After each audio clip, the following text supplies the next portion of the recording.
Pay attention to what you're seeing right here. This surveillance footage was captured inside a correctional facility's storage room, and at first glance, it might not seem like much. But look closely at the female officer in blue. Watch how she positions herself, how her body language changes when she thinks no one's watching. Notice the inmate, shirtless and vulnerable in this restricted area where he absolutely shouldn't be. This isn't a routine security check. This isn't protocol. This is the moment that would unravel one of the most disturbing corruption cases in the facility's history. What you're looking at right now?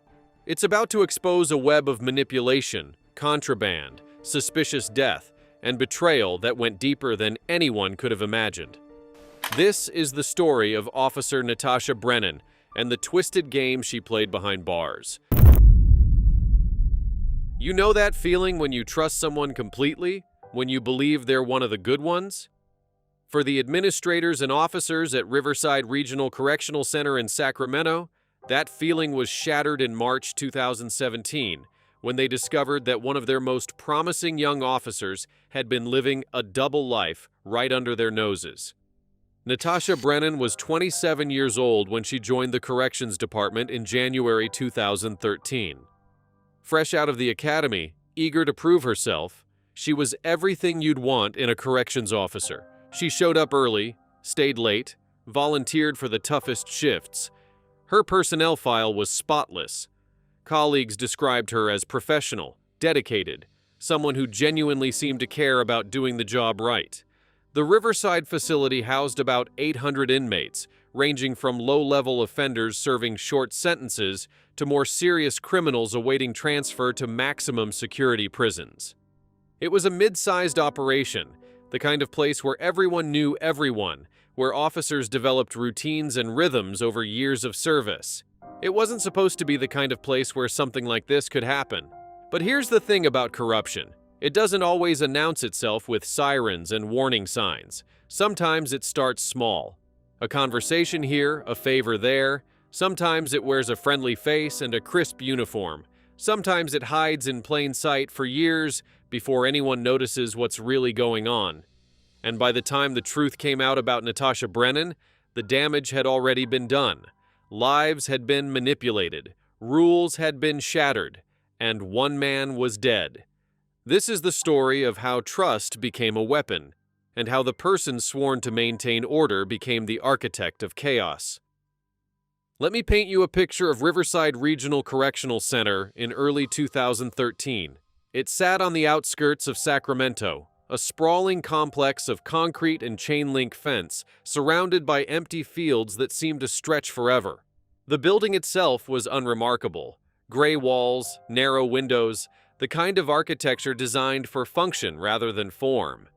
Inside, fluorescent lights hummed constantly, casting everything in that harsh institutional glow that made it impossible to tell whether it was morning or midnight. Natasha Brennan started her first shift on a cold January morning. She was assigned to C Block, the medium security wing where inmates spent most of their time in common areas, working jobs within the facility, or participating in limited recreational activities.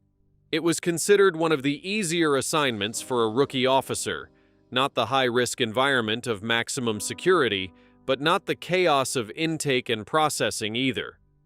Her training officer was a veteran named Patricia Huang, a 15-year corrections veteran who'd seen it all. Huang took Natasha under her wing, teaching her the unwritten rules that didn't make it into the academy manual: how to read body language, how to spot tension before it escalated, how to maintain authority without being unnecessarily harsh, how to never, ever let your guard down. "The inmates will test you," Huang told her during that first week. "They'll push boundaries, see what they can get away with. Stay professional, stay distant. The moment you let them see you as anything other than an officer, you've lost." Natasha seemed to take the advice to heart.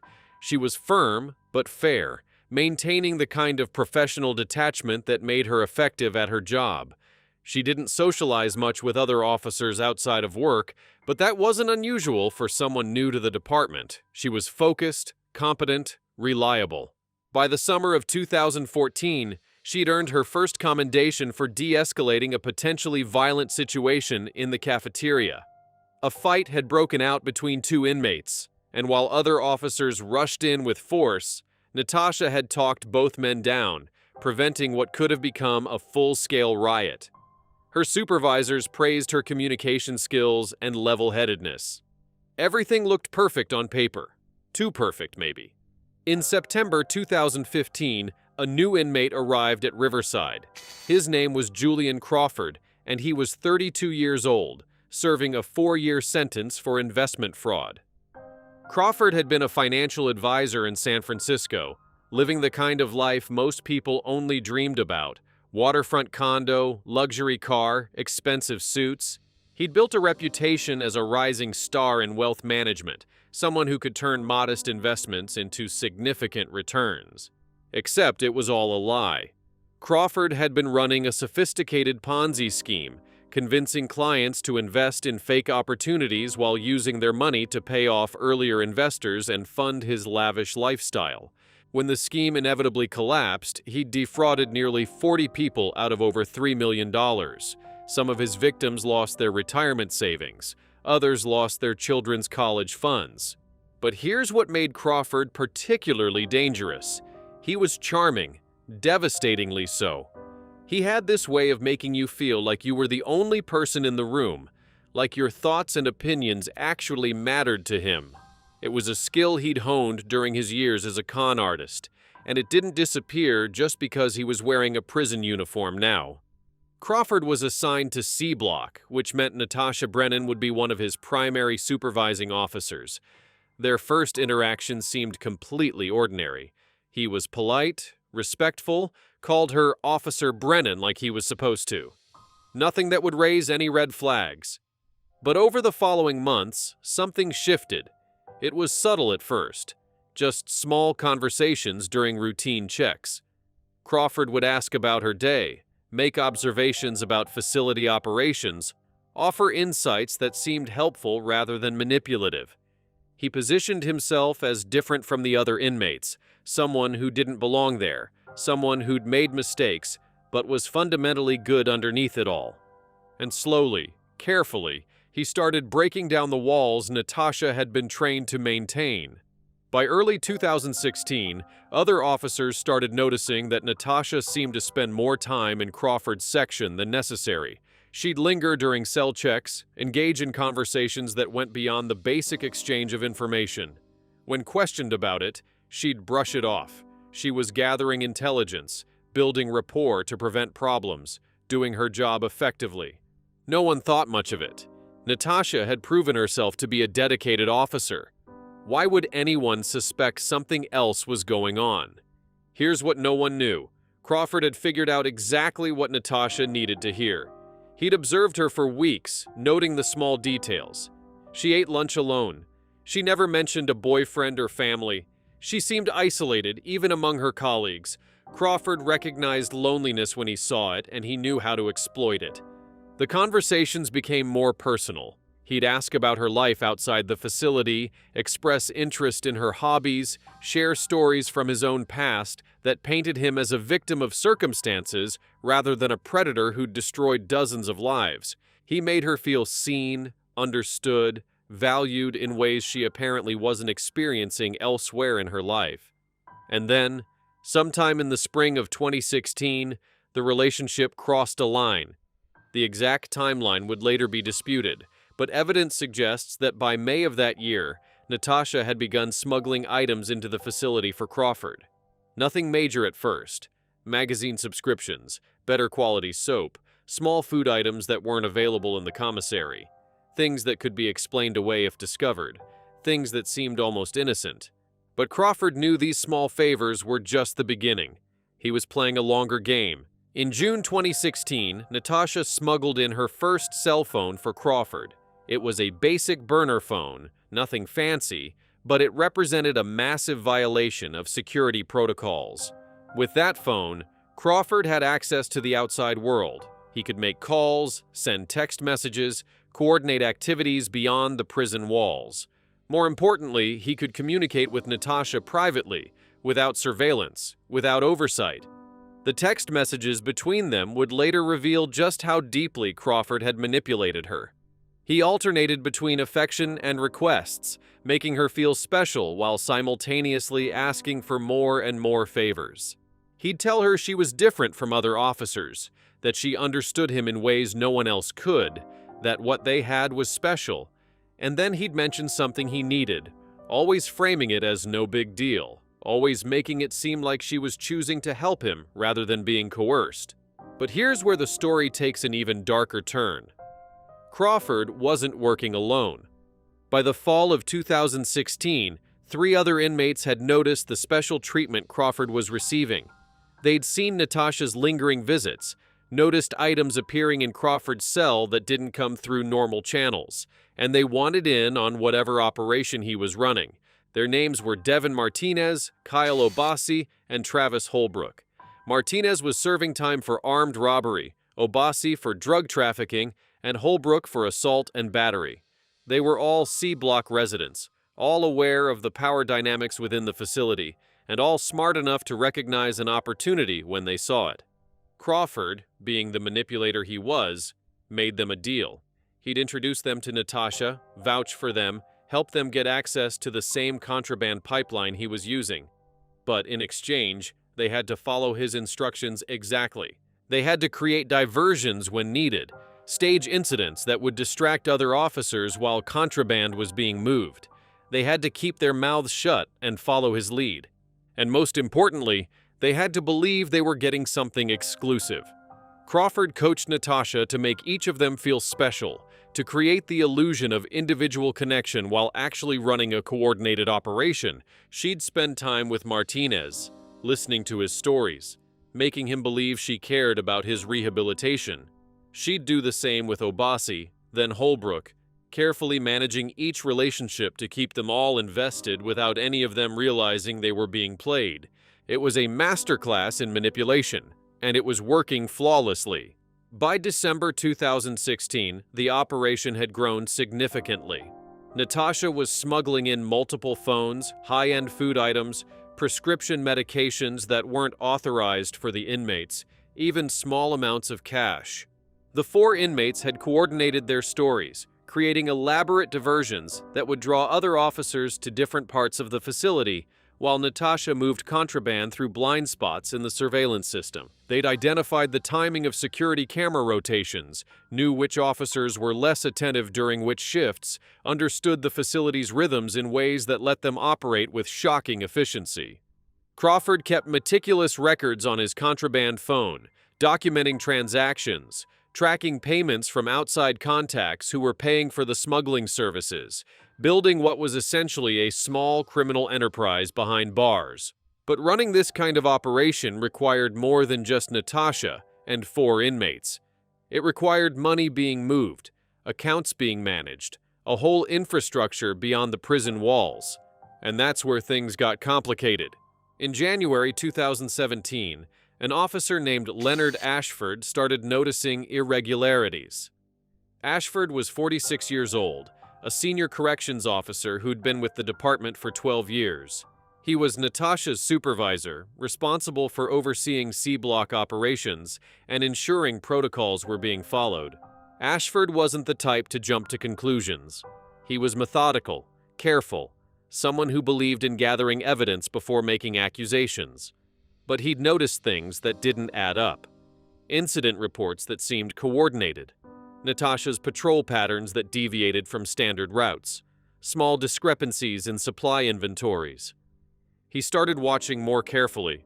During a routine inspection in early February, he found a cell phone hidden in Martinez's cell. When questioned, Martinez claimed he'd traded commissary items for it with another inmate who'd since been transferred. The story was plausible enough, and without evidence to contradict it, Ashford had to accept the explanation. But he didn't buy it. He knew contraband didn't just materialize in a facility like Riverside without someone on the inside helping it get there. Ashford began his own quiet investigation.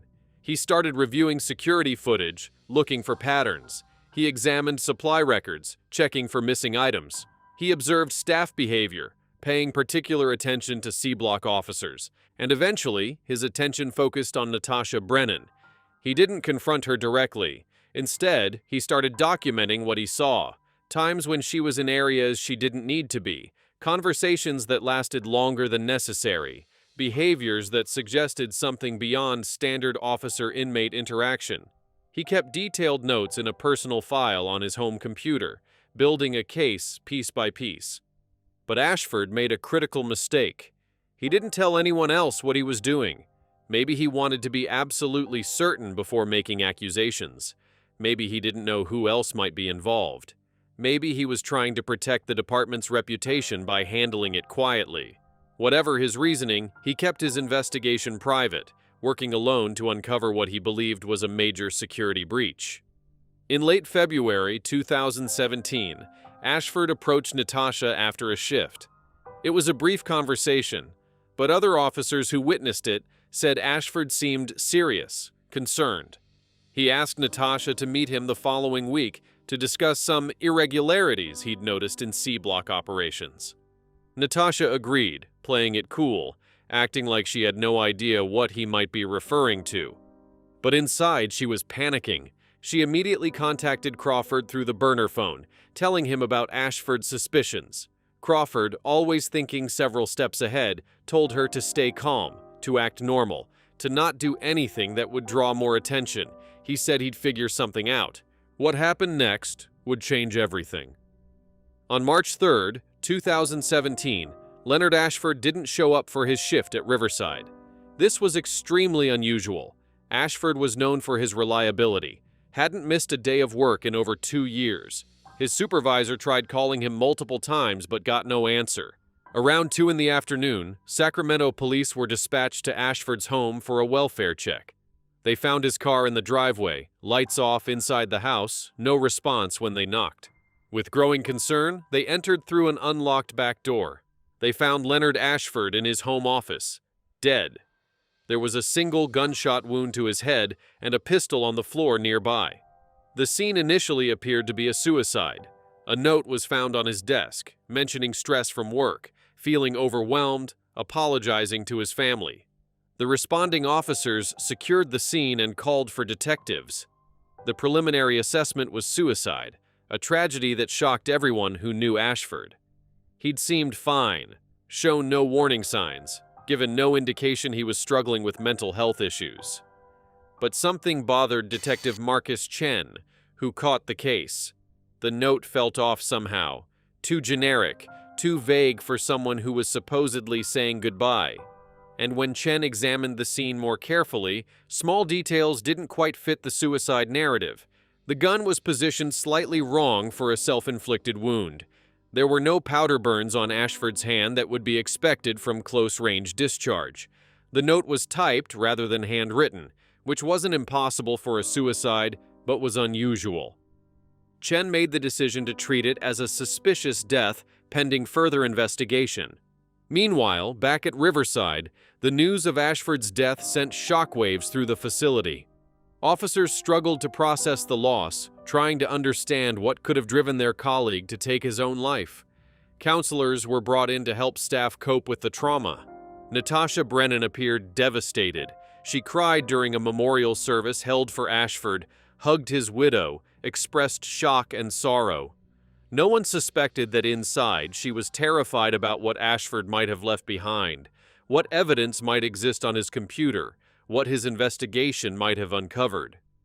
She tried to access Ashford's office at the facility, claiming she needed to retrieve some paperwork he'd been working on. But the office had been sealed pending review of his death, and she was turned away.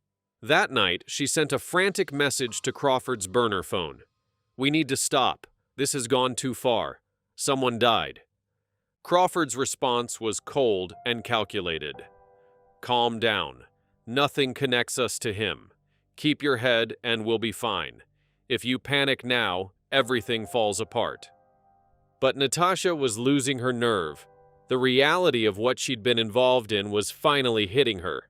Whatever justifications she'd made to herself about harmless favors and genuine connection were crumbling in the face of a man's death.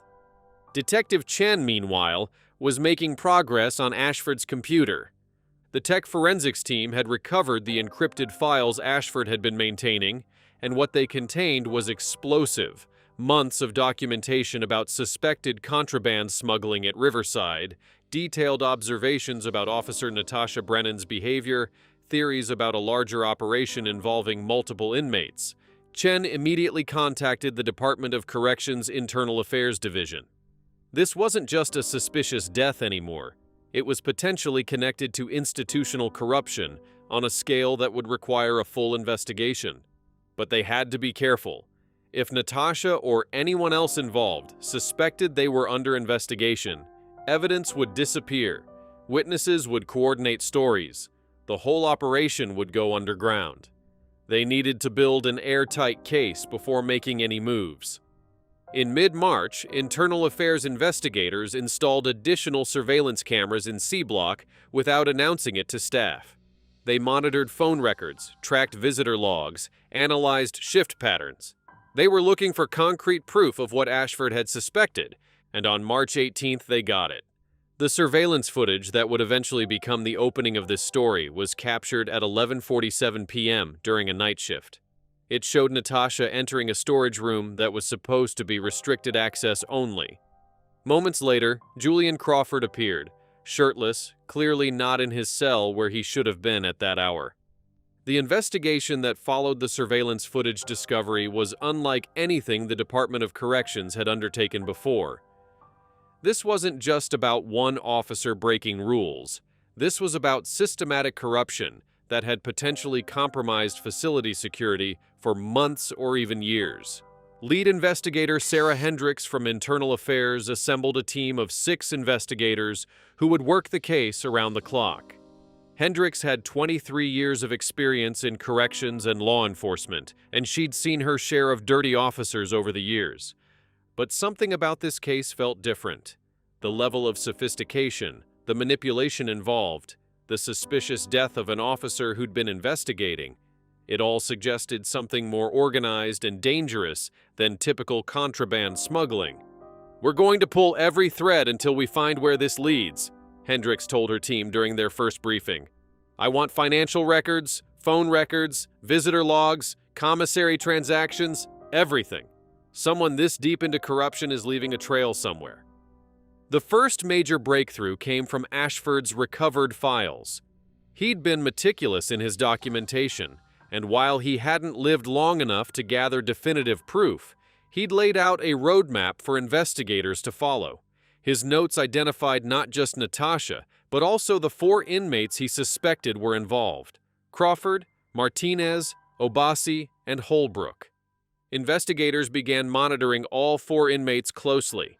They tapped the unauthorized cell phones that were still in circulation, listening to conversations that revealed the scope of the operation. What they heard was stunning.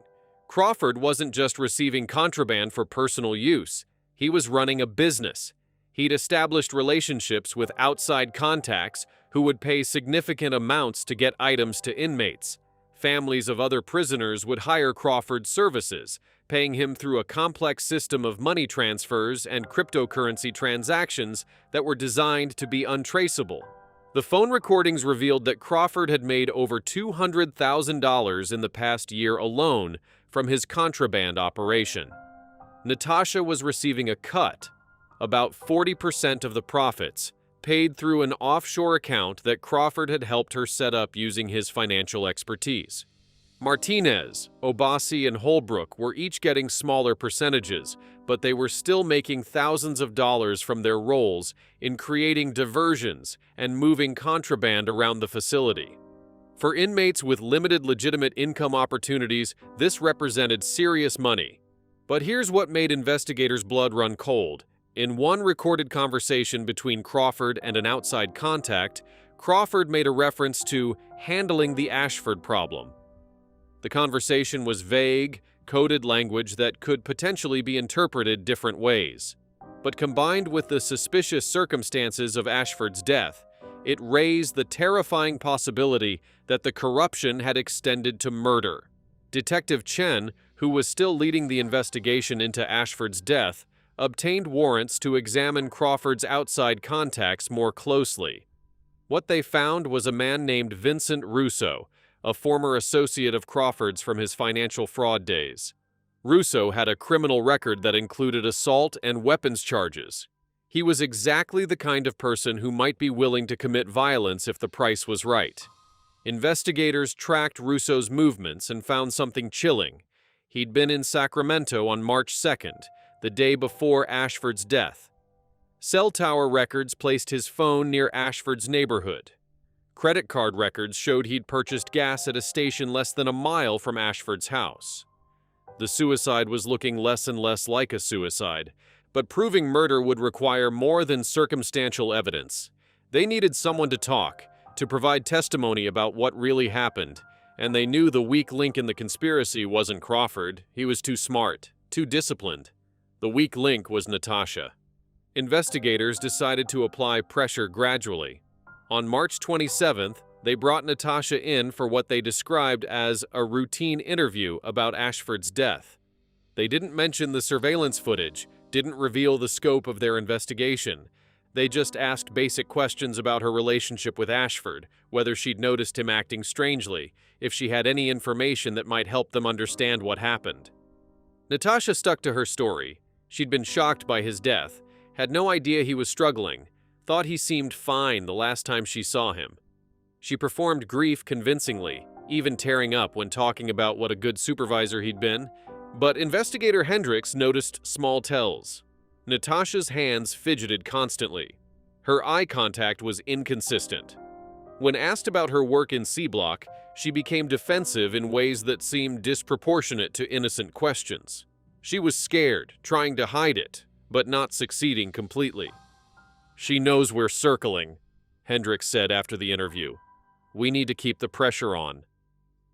Over the next 2 weeks, investigators conducted interviews with other C Block officers, asking about procedures, protocols, whether they'd noticed anything unusual.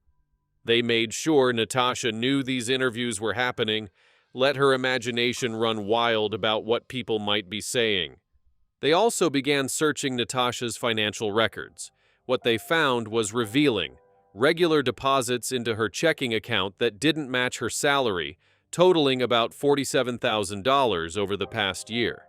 The deposits came from different sources, were structured to avoid triggering automatic reporting requirements, but were clearly more income than a corrections officer should have. When investigators traced the source of these deposits, they led back to shell companies and cryptocurrency exchanges, exactly the kind of financial laundering that someone with Crawford's expertise would set up. Meanwhile, inside Riverside, the 4 inmates were getting nervous. They could tell something was happening, could sense the increased scrutiny, even if they couldn't see all the surveillance being conducted. Crawford tried to keep everyone calm, insisting they were safe as long as no one talked, but the pressure was building. On April 10th, investigators made their first arrest, but it wasn't Natasha. It was Vincent Russo. They'd built enough evidence to charge him with Ashford's murder, and they hoped that the arrest would panic the others into making mistakes. When Russo was picked up at his apartment in Oakland, detectives made sure the arrest was loud and visible. They wanted word to get back to Crawford and Natasha that the walls were closing in. The effect was immediate. Crawford's burner phone lit up with frantic calls to his outside contacts, trying to figure out what Russo might know, what he might say. Natasha sent panicked texts asking what they should do. Crawford's response was to shut down the operation immediately. He ordered the destruction of all burner phones, told Martinez, Obasi, and Holbrook to get rid of any contraband in their cells, instructed Natasha to stop all contact. He thought if they could eliminate the evidence, they could ride out whatever investigation was happening. But he didn't know about the surveillance footage. He didn't know his phone conversations had been recorded. He didn't know that investigators had already recovered financial records that documented everything. On April 14th, just before dawn, over 40 law enforcement officers executed simultaneous raids. Federal marshals and Department of Corrections investigators descended on Natasha's apartment while she was sleeping. They had warrants for her arrest and to search her residence. The raid team burst through her door at 5:53 a.m., weapons drawn, shouting commands. Natasha, startled awake and disoriented, was pulled from her bed and handcuffed. She kept asking what was happening, saying there must be some mistake, insisting she hadn't done anything wrong. While she was being processed, investigators tore through her apartment, and in her kitchen freezer, wrapped in aluminum foil and hidden beneath frozen vegetables, they found $47,000 in cash, the proceeds from her contraband operation that she'd apparently been too scared to deposit after Ashford's death. They also found detailed ledgers in a locked drawer in her bedroom. Crawford had told her to destroy them, but she'd kept them, maybe as insurance, maybe because she couldn't bring herself to eliminate the only proof of what she'd earned. The ledgers documented transactions, amounts, dates, names, everything investigators needed to build their case. At the same time, Natasha was being arrested. Crawford, Martinez, Obasi, and Holbrook were being pulled from their cells at Riverside and transported to maximum security isolation units at other facilities. They were being separated, cut off from each other, prevented from coordinating their stories or destroying remaining evidence. When investigators searched Crawford's cell, they found a sophisticated operation. Hidden compartments built into his bunk, contraband phones disguised as other items, handwritten notes detailing the financial structure of his smuggling business. Crawford had been so confident in his operation that he'd documented everything, never believing he'd actually get caught. Her arraignment was held on April 16th. Prosecutors charged her with 23 counts, including smuggling contraband into a correctional facility, conspiracy, bribery, conducting an illegal enterprise, and obstruction of justice. They also announced they were investigating her potential connection to Leonard Ashford's murder. Natasha's public defender argued for bail, saying she had no prior criminal record, had roots in the community, wasn't a flight risk. But prosecutors countered that she'd been involved in an operation that had generated hundreds of thousands of dollars in illegal profits, had access to resources that could help her flee, and was potentially connected to a murder investigation. The judge denied bail. Natasha would remain in custody, pending trial. Crawford and the 3 other inmates were charged similarly with conspiracy, running a criminal enterprise from inside a correctional facility, and various contraband-related offenses. Crawford's charges also included potential murder conspiracy, though prosecutors were still building that case. The investigation into Ashford's death intensified. With Russo in custody and facing murder charges, investigators offered him a deal, reduced charges if he provided information about who had hired him and why. Russo initially refused, claiming he had no idea what they were talking about, insisting Ashford's death was a suicide. But when prosecutors showed him the phone records placing him near the crime scene, the financial records showing large cash deposits right after the murder, the evidence that connected him to Crawford, Russo's tough guy act crumbled. In early May, Russo agreed to cooperate. What he told investigators was chilling. Crawford had reached out to him in late February, concerned about a corrections officer who was investigating the contraband operation. Crawford explained that if Ashford continued his investigation, everyone would go down. Crawford, Natasha, the other inmates, everyone. Hundreds of thousands of dollars in revenue would disappear. Years would be added to their sentences. Crawford offered Russo $15,000 to handle the problem. He never explicitly said to kill Ashford, but the implication was clear. Make the problem go away. Russo had driven to Sacramento, surveilled Ashford's house for 2 days, learned his routines. On the night of March 2nd, he'd broken in through a basement window while Ashford was sleeping. He'd confronted Ashford in his home office, forced him at gunpoint to provide his computer password, then shot him execution style. Russo had staged the scene to look like a suicide, typing out a generic suicide note on Ashford's computer, positioning the gun to suggest self-infliction. He'd wiped down surfaces, removed evidence of forced entry, then disappeared into the night. Crawford had paid him through the same cryptocurrency system he used for his contraband business, money that was supposed to be untraceable. Except investigators had cracked the financial network, followed the digital trail, and could now prove every transaction. With Russo's testimony, prosecutors could connect Crawford directly to Ashford's murder. The charges were upgraded. Crawford now faced first-degree murder conspiracy in addition to everything else. But what about Natasha? How much did she know about the murder plot? Investigators reviewed every recorded phone conversation, every text message. What they found was complicated. Natasha had known Ashford was investigating. She'd told Crawford about being questioned.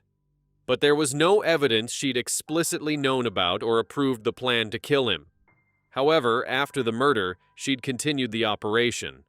She'd kept smuggling contraband, kept collecting money, knowing that Ashford's investigation had been handled. That suggested, at minimum, she suspected what had happened, even if she hadn't ordered it herself. Prosecutors debated how to charge her connection to the murder. Eventually, they decided to pursue accessory charges, arguing that by continuing the criminal enterprise after Ashford's death and by not reporting her suspicions, she'd helped cover up the murder. As spring turned to summer, the evidence against all 5 defendants continued to mount. Forensic accountants traced over $215,000 in illegal profits. Dozens of contraband items were recovered and documented. The surveillance footage showed clear violations of protocol. The testimony from Russo provided the murder connection. But investigators wanted one more piece. They wanted someone from the inside to flip, to provide testimony about how the operation actually worked, about the dynamics between Natasha and the inmates, about what really happened. That person turned out to be Devin Martinez. Martinez was the youngest of the 4 inmates, only 24 years old, serving a 6-year sentence for armed robbery. Unlike Crawford, who was a career criminal comfortable with risk, Martinez was scared. He'd been recruited into the operation with promises of easy money, but now he was facing decades added to his sentence. In June, Martinez's attorney approached prosecutors with a deal. Martinez would provide complete cooperation, testimony about the operation, details about how contraband was smuggled, information about the relationship between Natasha and Crawford, in exchange for reduced charges. Prosecutors agreed. The information Martinez provided filled in crucial gaps in their case. He testified that Natasha had been having an intimate relationship with Crawford, though she'd hidden it by also cultivating relationships with the other inmates to make it seem like she was just friendly with everyone. He described how Crawford had coached her on what to say to each inmate, how to manipulate them into believing they had special connections with her. He explained the diversion system, how they'd stage fights or medical emergencies to draw officers to different parts of the facility while Natasha moved contraband. He detailed the payment structure, how money was collected from outside contacts and distributed through the group. Most importantly, he testified that after Ashford's death, Crawford had told the group that the problem was solved and they could continue operations without worry. While Crawford never explicitly said he'd ordered a murder, the implication was clear enough that everyone understood what had happened. Martinez's testimony was devastating. It provided the narrative prosecutors needed to connect all the evidence they'd gathered, to show the jury not just isolated violations, but a coordinated conspiracy. As the case progressed toward trial, Natasha's situation became increasingly dire. Her attorney tried to negotiate a plea deal, arguing that she'd been manipulated by Crawford, that she'd never intended for anyone to get hurt, that she deserved leniency. But prosecutors weren't interested. They had her dead to rights on the contraband charges, had evidence of her financial gains, had testimony about her knowing participation in the conspiracy. They wanted a trial, wanted to send a message that this kind of corruption would be prosecuted to the fullest extent. The trial was scheduled for October 2017. The trial of Natasha Brennan began on October 16, 2017, in Sacramento Superior Court. The courthouse was packed with media, corrections officers, families of the defendants, and curious observers who'd been following the case in the news. Presiding over the case was Judge Margaret Thornton, a no-nonsense jurist with a reputation for running a tight courtroom. She'd made it clear during pre-trial hearings that she wouldn't tolerate theatrics or delays. This case would be decided on evidence and testimony, presented efficiently and professionally. The prosecution team was led by Assistant District Attorney Rachel Torres, a prosecutor known for her meticulous case preparation and effective courtroom presence. She'd spent months building the case against Natasha, and she was confident in the evidence. Natasha's defense attorney was Marcus Webb, a public defender who'd been assigned the case. Webb was experienced and competent, but he was facing an uphill battle. The evidence against his client was overwhelming, and his best hope was to argue for mitigation rather than acquittal. In her opening statement, Torres laid out the prosecution's case in stark terms. This wasn't just about an officer who'd made a few mistakes or shown poor judgment. This was about systematic corruption, about someone who'd betrayed her oath and endangered facility security for personal profit. This was about manipulation, greed, and potentially even murder. "Ladies and gentlemen of the jury," Torres began, standing before them with the confident posture of someone who knew she had the facts on her side. "Over the next several weeks, you're going to hear evidence about one of the most disturbing cases of corruption this county has ever seen. You're going to hear about a corrections officer who systematically violated every rule she was sworn to uphold, who smuggled contraband into a secure facility, who developed inappropriate relationships with inmates, who collected over $47,000 in illegal profits, and who continued her criminal enterprise even after a fellow officer who was investigating her was murdered." She paused, letting that last word hang in the air. Murder. The defendant will tell you she was manipulated, that she made mistakes, that she never meant for anyone to get hurt. But the evidence will show you something different. It will show you someone who knew exactly what she was doing, who made conscious choices to violate her oath, and who profited significantly from those choices. Torres clicked a remote, and images appeared on screens around the courtroom. Security footage from Riverside, photos of the cash found in Natasha's freezer, financial records showing the deposits into her account. This is not a story about a naive young officer being led astray. This is a story about greed, betrayal, and corruption. And by the end of this trial, we're confident you'll agree that the defendant is guilty of every charge against her. Webb's opening statement took a different approach. He didn't deny that Natasha had broken rules or made terrible choices.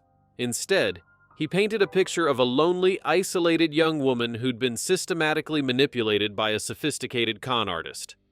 "Julian Crawford is a predator," Webb told the jury. "That's not my opinion. That's a fact proven by his conviction for defrauding dozens of people out of millions of dollars. Crawford built his entire career on manipulating people, on finding their vulnerabilities and exploiting them. And that's exactly what he did to Natasha Brennan." Webb walked closer to the jury box, making eye contact with several jurors. "My client was 23 years old when she started at Riverside. She was dedicated, hardworking, trying to build a career in corrections. She was also lonely, isolated, struggling to find connections in her personal life. Crawford identified those vulnerabilities within weeks of arriving at the facility. He systematically broke down her professional boundaries, made her feel special and valued, created emotional dependence, all so he could use her for his criminal enterprise." Webb acknowledged that Natasha had made terrible mistakes, had violated her oath, had accepted money she shouldn't have taken. But he argued these were the actions of someone being manipulated, not someone who was the architect of the conspiracy.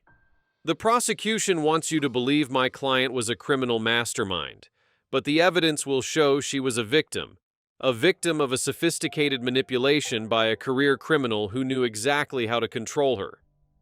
It was a sympathetic narrative, but would the jury buy it? The prosecution's first witnesses were corrections officers from Riverside who described the facility's security protocols and how Natasha's actions had violated them. They testified about the dangers of contraband in correctional facilities, how cell phones could be used to coordinate violence or escapes, how unauthorized items could destabilize security. Then came the devastating testimony from the investigators who discovered Natasha's operation. They walked the jury through the evidence. The surveillance footage showing inappropriate contact, the recorded phone conversations revealing the conspiracy, the financial records documenting the profits. When the surveillance footage from the storage room was played in court, the room went silent. You could see Natasha on screen, could see the inappropriate proximity to Crawford, could see the exchange of what prosecutors said was a contraband package. It was damning evidence that was hard to explain away. Detective Chen testified about Ashford's murder investigation, describing the suspicious circumstances, the evidence that pointed away from suicide, the connections to Crawford and the contraband operation. While Natasha wasn't charged directly with the murder, the testimony established that her actions had triggered a chain of events that led to a man's death. Then came Vincent Russo. Russo had taken a plea deal in exchange for his testimony, and his appearance in court was dramatic.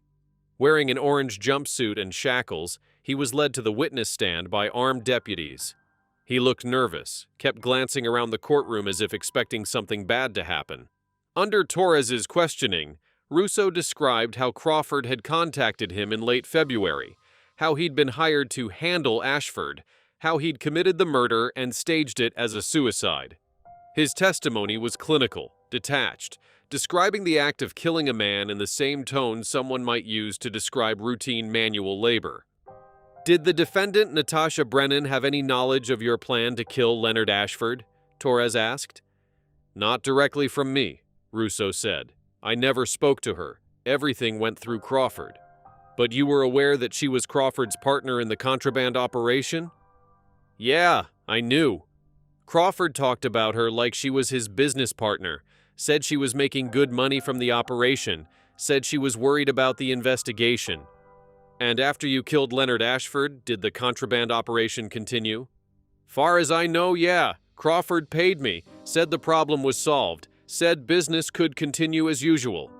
Webb tried to undermine Russo's credibility during cross-examination, pointing out his lengthy criminal record, the fact that he was testifying to reduce his own charges, the possibility that he was lying to save himself. But the basic facts of Russo's testimony aligned with all the other evidence: the phone records, the financial transactions, the timeline of events. The next crucial witness was Devin Martinez. His testimony provided the inside view of how the operation actually worked, describing the manipulation tactics Crawford used, the way Natasha cultivated individual relationships with different inmates, the system of diversions and contraband movement. Did you believe you had a special relationship with Officer Brennan? Torres asked. Martinez nodded. Yeah, I thought so. She'd spend time talking to me, asking about my family, making it seem like she cared about me personally. I thought I was different from the other inmates in her eyes. When did you learn that wasn't true? After we all got arrested. That's when I found out she was doing the same thing with Crawford, Obasi, and Holbrook. We'd all thought we were special to her, but it was just part of the con.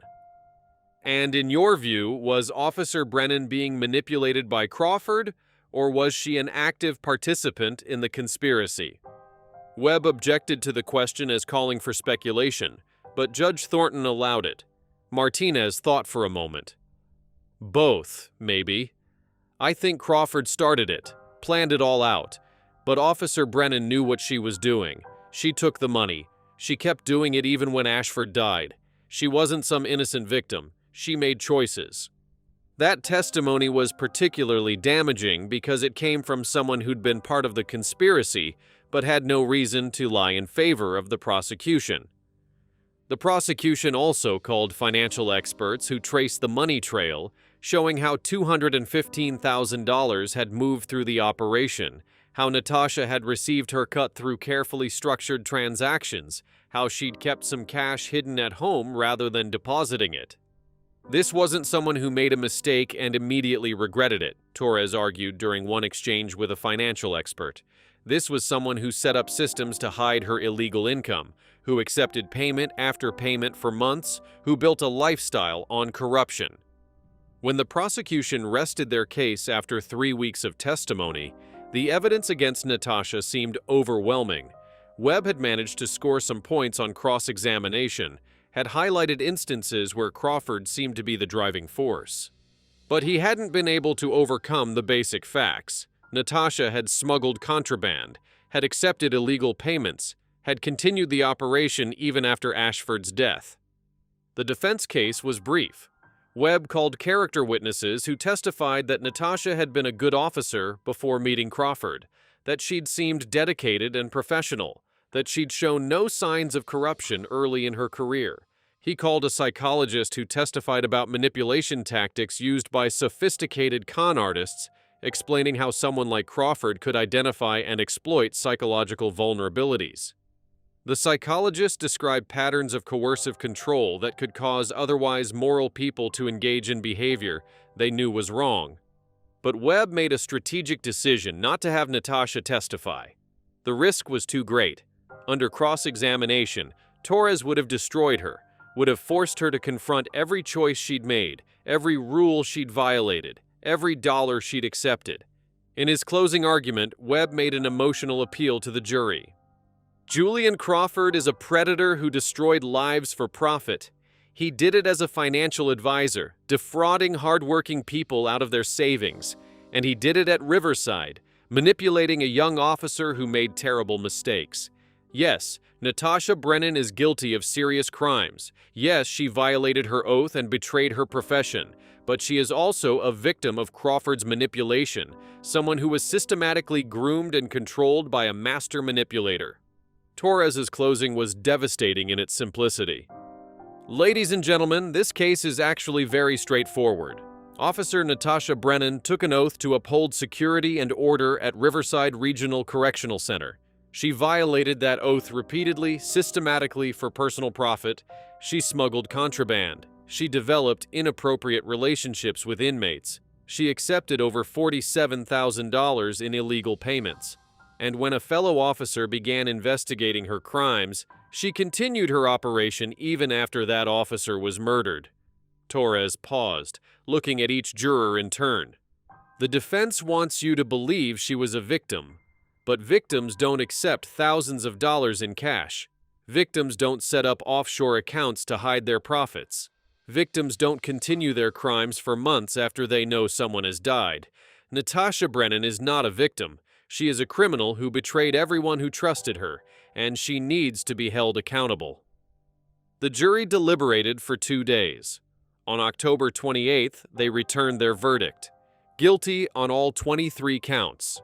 Natasha showed no emotion as the verdict was read, sitting stone-faced at the defense table while her attorney put a supportive hand on her shoulder. But after the jury was dismissed and she was being led out of the courtroom, she finally broke down, sobbing as deputies escorted her back to her cell. Sentencing was scheduled for December. On December 14th, 2017, Natasha Brennan appeared before Judge Thornton for sentencing. The courtroom was packed once again, with corrections officers, media, and members of Leonard Ashford's family all present to see justice served.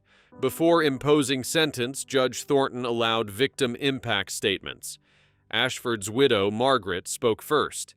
She was a small woman in her early 50s, wearing a simple black dress, her voice steady but filled with pain. Leonard dedicated his life to public service, she said. He believed in doing what was right, even when it was difficult. He was investigating corruption because that's who he was, someone who couldn't look the other way when rules were being broken. And that integrity cost him his life. She turned to look directly at Natasha. You may not have pulled the trigger, but your actions set everything in motion. My husband died because you chose greed over duty. My children lost their father because you couldn't say no to easy money. I hope you think about that every day for the rest of your life. Other corrections officers spoke about the betrayal they felt, about how Natasha's actions had damaged the reputation of everyone in their profession, about the difficulty of rebuilding trust after such a massive breach. When it was time for Natasha to speak, she stood, hands shaking, reading from a prepared statement. I know nothing I say can undo the harm I've caused, she began, her voice barely above a whisper. I made terrible choices. I betrayed my oath, my colleagues, and the public trust. I let myself be manipulated, but I also made conscious decisions to participate in criminal activity. I accepted money I knew I shouldn't take. I violated rules I knew existed for good reasons, and a good man died because I didn't have the courage to stop what I was doing. She paused, wiping tears from her eyes. I am deeply, truly sorry. I know that's not enough. I know sorry doesn't bring Leonard Ashford back or restore what I've broken. But it's all I have to offer. I am sorry. Judge Thornton listened to all the statements, reviewed the evidence and the presentencing report, then announced her decision. Ms. Brennan, you were entrusted with significant responsibility. Corrections officers are the front line of our justice system, responsible for maintaining order and security in some of the most challenging environments. That trust is sacred, and you violated it in the most egregious ways possible. The judge detailed each count, imposing sentences that would run consecutively rather than concurrently. For the contraband smuggling charges, you'll serve 3 years. For conspiracy to conduct a criminal enterprise, 5 years. For obstruction of justice related to Leonard Ashford's murder investigation, 4 years. And for the various other charges, an additional 3 years. The total, 15 years in federal prison. You will serve this sentence at a facility far from here, where you will experience what it's like to be on the other side of those bars you once controlled. Perhaps that will give you time to truly understand the magnitude of what you've done. Natasha was led from the courtroom, beginning a sentence that would keep her incarcerated until her early 40s. Natasha Brennan was convicted on 23 counts, including 7 counts of smuggling contraband into a correctional facility, conspiracy to operate a criminal enterprise, bribery of public officials, obstruction of justice, accessory after the fact to murder, multiple counts of violation of correctional officer standards, wire fraud related to electronic money transfers, money laundering. She received a total sentence of 15 years in federal prison,